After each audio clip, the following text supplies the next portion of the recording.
नमस्कार, स्वागत है आप सभी का। मैं मनोज श्रीवास्तव और आप देख रहे हैं रणभूमि।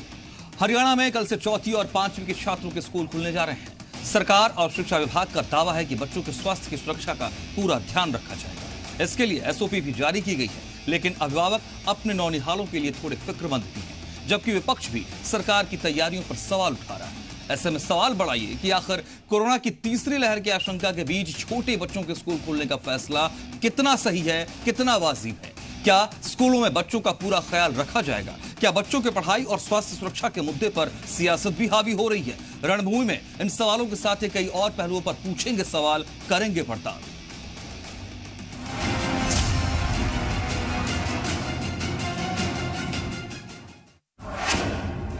कोरोना की तीसरी लहर की आशंका, स्कूलों में बढ़ेगी छात्रों की चहलकदमी, बच्चों के लिए फिक्रमंद हुए अभिभावक, सरकार का मुकम्मल तैयारी का दावा, विपक्ष को सरकार के दावों पर ऐतराज।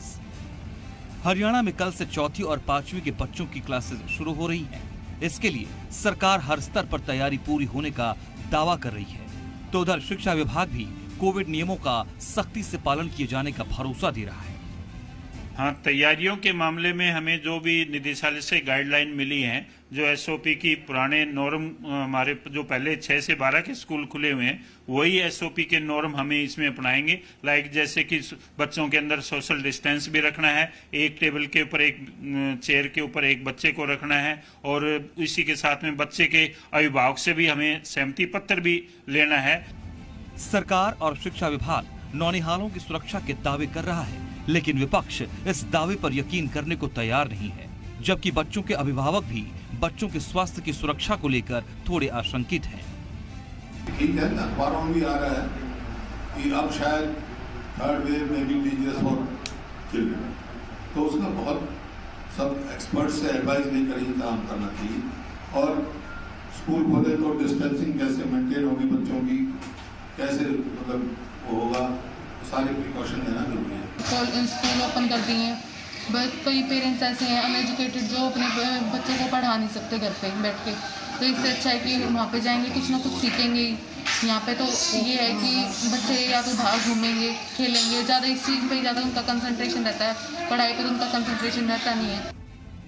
चौथी और पांचवी के छात्रों के क्लासेस के लिए कई गाइडलाइंस जारी की गई हैं। छात्रों के लिए जहां अभिभावकों की सहमति जरूरी है, वहीं हर दिन बच्चों के स्वास्थ्य का रिकॉर्ड रखना भी अनिवार्य किया गया है। लेकिन बड़ा सवाल अब भी बरकरार है कि कोरोना की तीसरी लहर के बीच छोटे बच्चों के स्कूल खोलने का फैसला कितना सही है। साक्षी शर्मा के साथ ब्यूरो रिपोर्ट, जी मीडिया।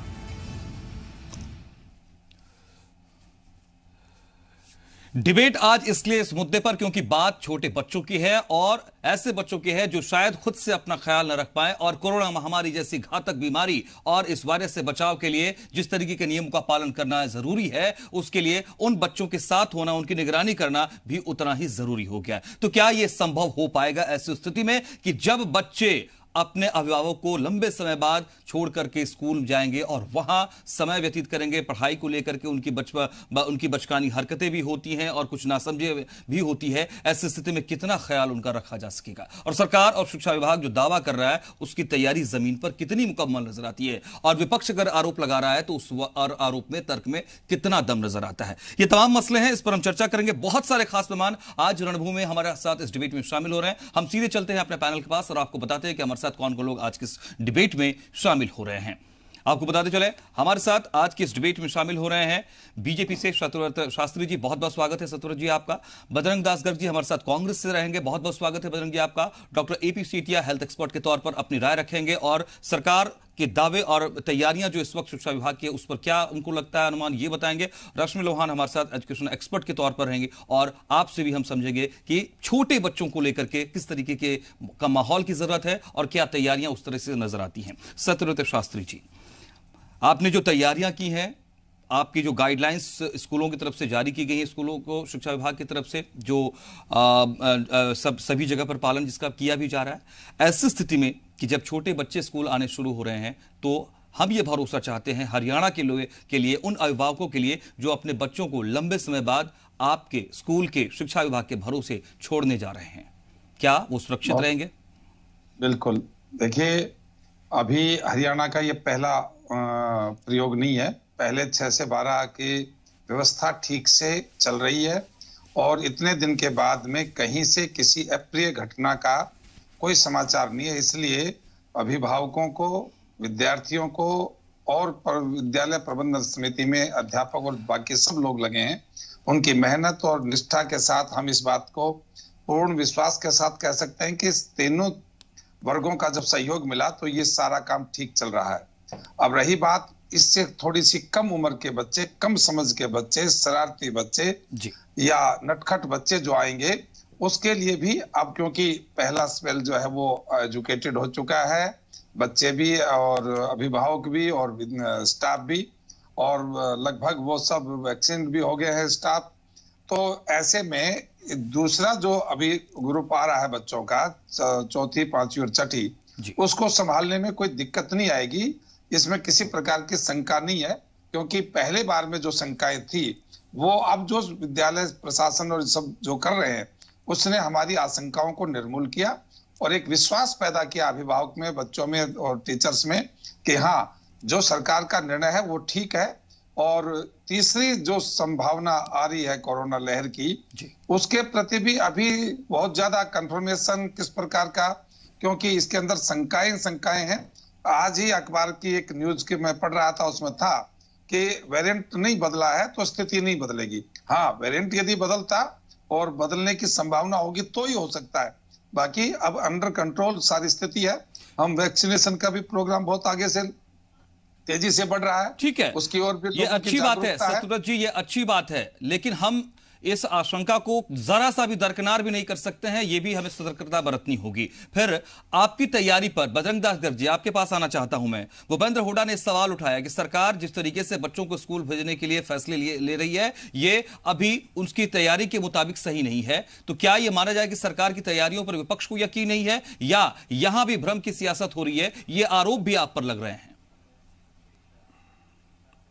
मनोज जी, कांग्रेस पार्टी ये नहीं चाहती स्कूल ना खुले। कांग्रेस पार्टी स्कूल खोलने से अच्छी बात है, स्कूल खुलने चाहिए, मगर जहां मूलभूत सुविधा की बात है वो कहनी जरूरी है। स्कूलों के अंदर बच्चों को पढ़ाने के लिए पूरा स्टाफ, कोरोना से बचाने के लिए सैनिटाइज की मशीनें और मास्क की जरूरत है। कितना सरकार ने बजट इसके लिए लाट किया।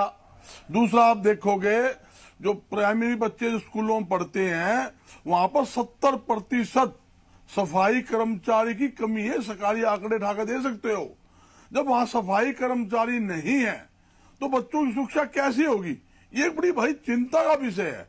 मेरी सरकार से यही मांग है, सरकार को सफाई कर्मचारी, आप देखोगे सरकारी बिल्डिंगों की हालत देख लो, कमरे छोटे छोटे कमरे हैं, मूल वो सुविधा नहीं है, जर्जर हालत के अंदर सरकारी बिल्डिंगें बड़ी हुई है। जहां तक प्राइवेट स्कूल है वो अपनी मूल सुविधा पूरी कर ही लेंगे, वहां तो कोई दिक्कत है ही नहीं। वो सैनिटाइज भी करेंगे, मशीनें भी लगा लेंगे, सफाई कर्मचारी जो जितनी जरूरत है उससे ज्यादा भी रख लेंगे, वो सब कुछ कर लेंगे। मगर सरकार की जो स्थिति है, सरकार को स्पष्ट करना चाहिए, हमने इसके लिए इतना बजट लाट किया है, भाई सरकारी कर्मचारी जो 70% कमी है उसकी भरपाई की या नहीं की, क्या करने जा रहे हैं, ये जरूरी है। ताकि आपके इन सवालों का जवाब मैं सत्यव्रत जी से लूंगा, आपके सवालों का जवाब लूंगा, लेकिन एक सेकंड, डॉक्टर एपी सेतिया, आप हेल्थ एक्सपर्ट के तौर पर हमारे साथ इस डिबेट में हैं। क्या माहौल आपको माकूल नजर आता है छोटे नादानों के लिए, छोटे नौनिहालों के लिए, बच्चों के लिए?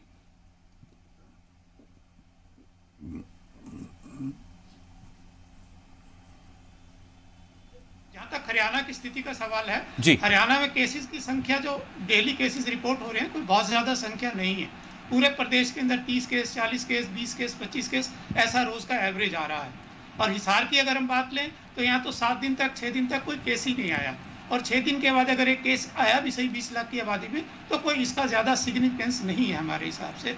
तो मैं 2 ही चीजें कहना चाहूंगा, एक तो हम डरे नहीं, घबराए नहीं, कोई घबराहट वाली स्थिति नहीं है, पहली बात।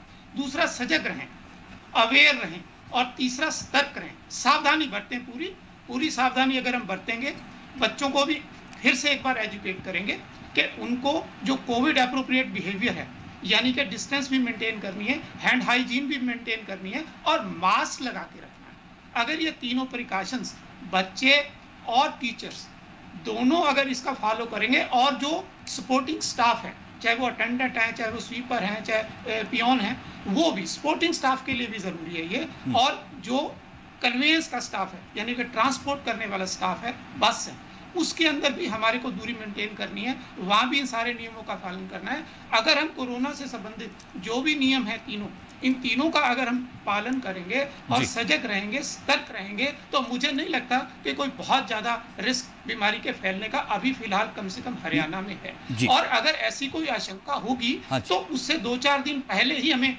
साइंटिस्ट जो है वार्न कर देंगे और हम इसको रिवर्स भी कर सकते हैं, ऐसी कोई बात। ठीक है सर। रश्मि लोहान एजुकेशन एक्सपर्ट के तौर पर हमारे साथ डिबेट में है। रश्मि लोहान, क्या बच्चे कोरोना से रिस्क फ्री होकर के अपनी पढ़ाई कर पाएंगे? जिस पढ़ाई को एक बड़े लॉस के तौर पर देखा अभिभावकों ने, और उसके बावजूद वो हिम्मत कर रहे हैं कि बच्चे स्कूल जाएंगे तो जिस तरीके से वहां के एनवायरनमेंट में उनकी पढ़ाई होती है, जितना वो सीखते हैं, हम घर में ऑनलाइन क्लासेस में उतने उस तरीके से वो फैसिलिटीज नहीं दे पा रहे हैं। अलग अलग स्थितियां हर परिवार की है। क्या ये बच्चों की पढ़ाई के लिए सही फैसला है? वो सही में पढ़ाई कर पाएंगे, फ्री रहेंगे हेल्थ रिस्क से?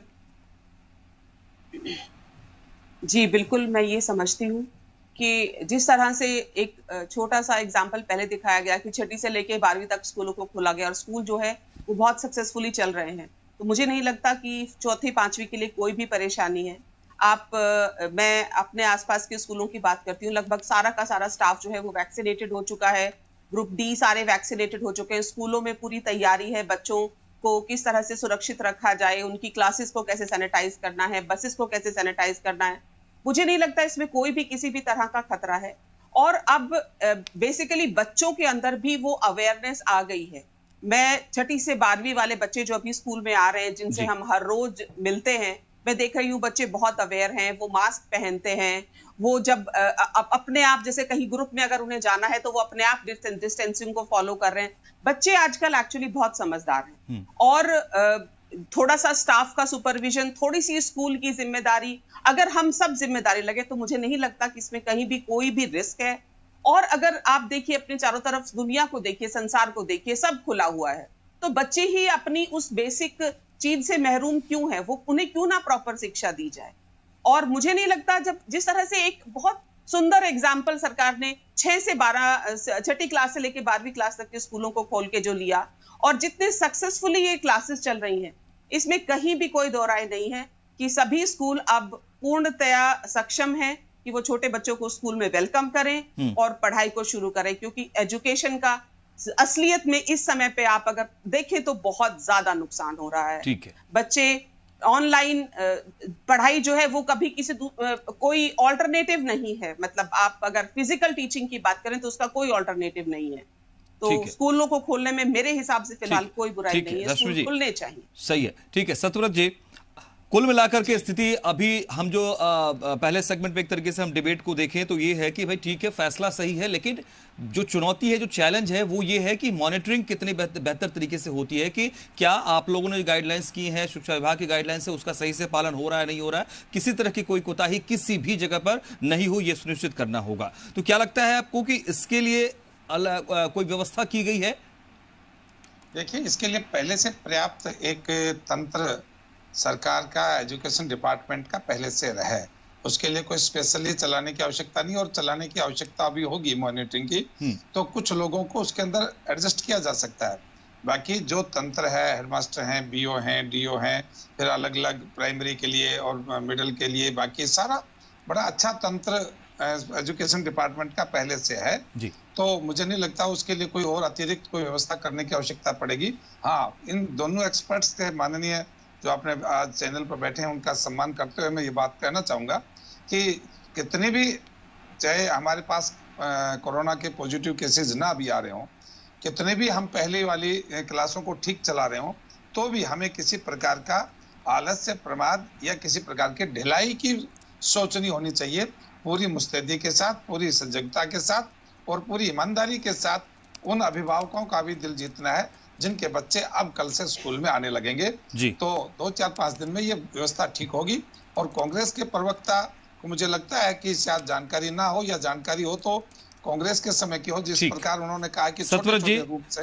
हमारे साथ बजरंग दास मौजूद हैं। कुछ सवाल आपने बजरंग जी किए सरकार से ऐसी स्थिति में कि जब ये स्कूल खोलने का फैसला, चौथी और पांचवी के बच्चों के लिए स्कूल का ये फैसला लिया जा रहा है, सवाल ये है कि अगर सरकार ये भरोसा दे रही है तो हम थोड़ा भरोसा क्यों ना करें, हम थोड़ा इंतजार क्यों ना करें?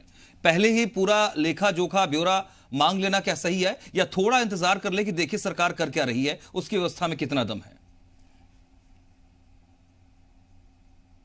हमने ना तो कोई इनसे लेखा जोखा मांगा, स्टाफ कितने हैं नहीं है, आपने क्या खर्च किया है नहीं किया है बच्चों की सुरक्षा पर।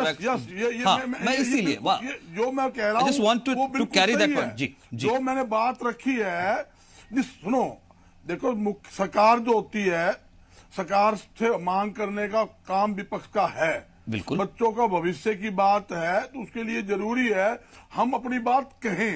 जो हमारे पास जो बातें आई हमने सरकार का समक्ष रख दी। हम बता रहे हैं अभी मूलभूत सुविधा सरकार को, प्राइमरी जो भी स्कूल चालू आप करने जा रहे हो, हर प्रकार की मूलभूत सुविधा होनी चाहिए। जैसे हमारे जो भी साथी और बैठे उन्होंने कहा भी, डॉक्टर साहब सेतिया जी बैठे हैं और बैठे हैं, तो उन्होंने भी यही कहा भी सोशल डिस्टेंस के हिसाब से, और जो बिल्डिंग का मामला है, बसों गाड़ी चलती है उसके अंदर सोशल डिस्टेंस के हिसाब से बिठाया जाए, कैसे सैनिटाइज बसों किया जाएगा, स्कूल को सैनिटाइज किया जाएगा, ये जरूरी है। ये इसलिए जरूरी है, आप देखो ये हकीकत बात है, आज कोरोना की लहर नहीं है देश के अंदर, ठीक है, या खास तौर पर हरियाणा में केसेस बहुत कम है, मगर तीसरी लहर आने की आशंका बनी हुई है, इससे हम इंकार नहीं कर सकते। अभी तीसरी लहर बिल्कुल ही नहीं आएगी।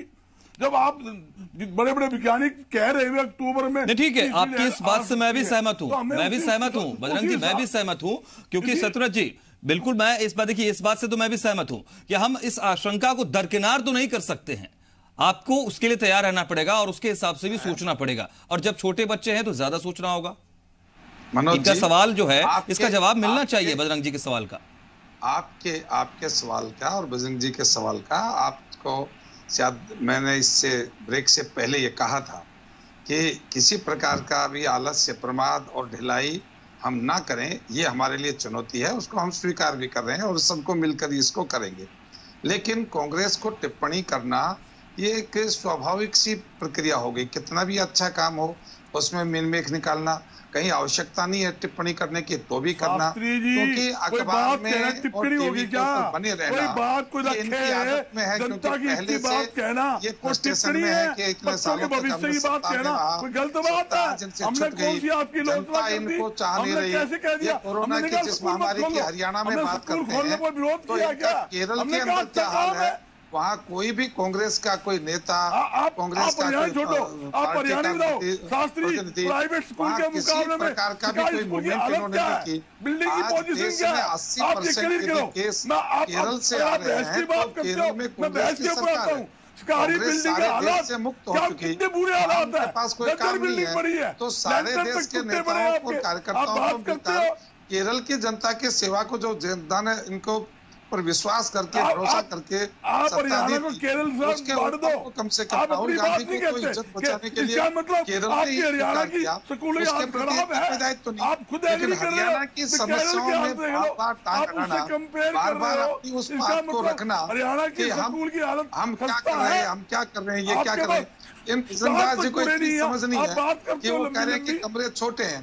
अरे तो भैया कमरे तो तुमने बनाए थे तुम्हारे समय में, उस समय नॉर्म्स छोटे थे कि बड़े थे?